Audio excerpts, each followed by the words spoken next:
കപ്പക്കിഴങ്ങിന്റെ ചില ഗുണങ്ങളും അത് കഴിക്കുമ്പോൾ നാം ശ്രദ്ധിക്കേണ്ട ചില കാര്യങ്ങളും.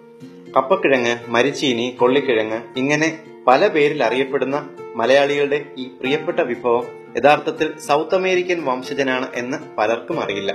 ചെറിയ ചിലവിൽ രുചിയേറിയതും പോഷകഗുണമുള്ളതുമായ ഭക്ഷണമാകാനുള്ള കഴിവുകൊണ്ടാണ് കപ്പക്കിഴങ്ങ് നമുക്ക് ഇത്രയേറെ പ്രിയപ്പെട്ടതാകുന്നത്.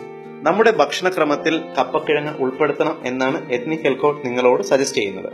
ഇതിന്റെ പ്രധാന ഗുണങ്ങൾ എന്തൊക്കെയെന്ന് നോക്കാം. ഏറ്റവും കൂടുതൽ കാർബോഹൈഡ്രേറ്റും പ്രോട്ടീനും കാൽഷ്യവും നിറഞ്ഞ ഭക്ഷണമാണിത്.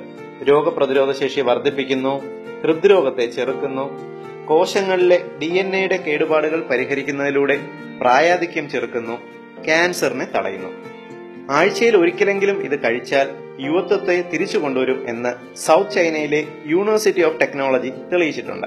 ഇതിൽ ധാരാളം പൊട്ടാസ്യം അടങ്ങിയിട്ടുള്ളതുകൊണ്ട് രക്തസമ്മർദ്ദം കുറയ്ക്കും, വൃക്കകൾക്ക് അത്യുത്തമം, ഓർമ്മശേഷി വർദ്ധിപ്പിക്കും, അൽഷിമേഴ്സ് രോഗത്തെ ചെറുക്കും. ഇതിൽ ധാരാളം കാൽഷ്യം അടങ്ങിയിട്ടുള്ളതുകൊണ്ട് എല്ല് തേയ്മാനം, ബലക്കുറവ് എന്നിവയ്ക്ക് വളരെ ഫലപ്രദമാണ്.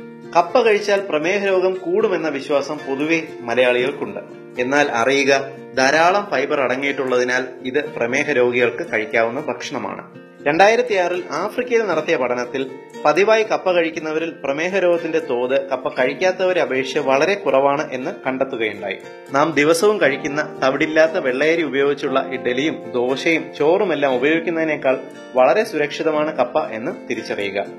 നിങ്ങൾക്ക് മൈഗ്രെയിൻ തലവേദനയുണ്ടോ എങ്കിൽ കപ്പ കഴിക്കുക, തലവേദനയ്ക്ക് ആശ്വാസം ലഭിക്കുന്നതാണ്. ജന്നി അഥവാ ഫിറ്റ്സ് രോഗത്തിന് വളരെ ഫലപ്രദമായ ഭക്ഷണമാണിത്. മുടിപൊഴിച്ചിൽ, പ്രത്യേകിച്ച് തലയോട്ടിയിലെ ഫംഗസ് ബാധ ചെറുക്കാൻ ഇത് വളരെ ഫലപ്രദമാണ്.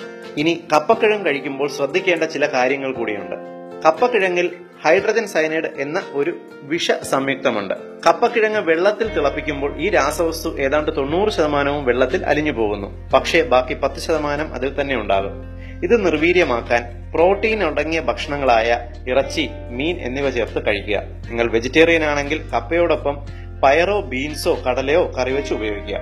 ഈ പ്രോട്ടീൻ ഭക്ഷണത്തിലെ നൈട്രൈറ്റുകൾ കപ്പക്കിഴങ്ങിലെ രാസവസ്തുവിനെ നിർവീര്യമാക്കും. മലയാളികളുടെ ഇപ്പോഴത്തെ ഒരു പ്രധാന ദുശ്ശീലമാണ് കപ്പ ചിപ്സ്. ഇത് കഴിവതും ഒഴിവാക്കുക. കാരണം കപ്പ ചിപ്സ് പതിവായി കഴിക്കുന്നവരിൽ കൊളസ്ട്രോളും ട്രൈഗ്ലിസറൈഡും കൂടുന്നതായി പഠനങ്ങൾ തെളിയിച്ചിട്ടുണ്ട്.